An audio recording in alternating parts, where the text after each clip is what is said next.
for the last 10, 11 years, we've been very active to raise awareness to reduce the emissions from methane.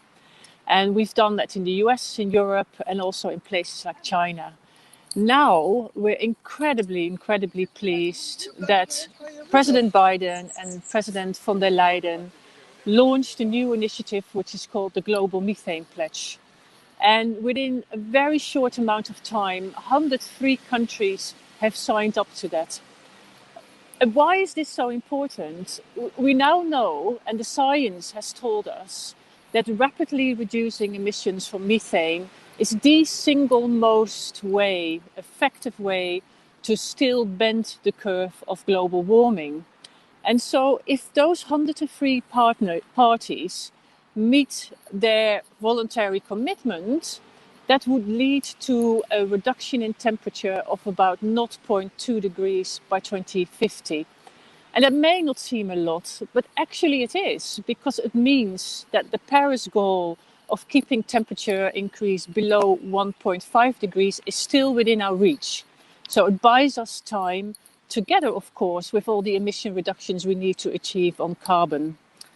The Global Methane Pledge focuses on methane reductions from waste, agriculture and energy, so all three sources.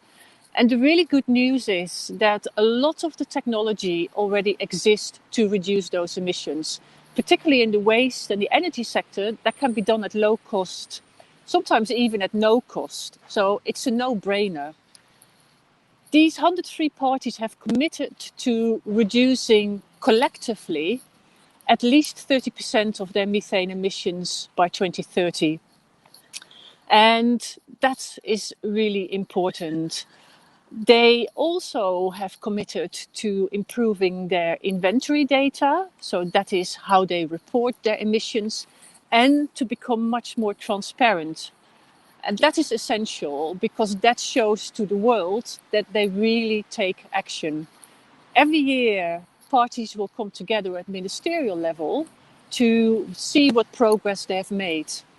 And what we're also incredibly pleased with is that that initiative is supported by a new independent body, which is the International Methane Emission Observatory.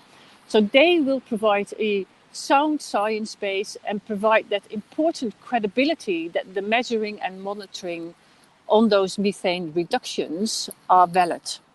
So overall, this is a good news story. So we now finally have a way to bend the curve and also to know that 1.5 degrees is still within our reach.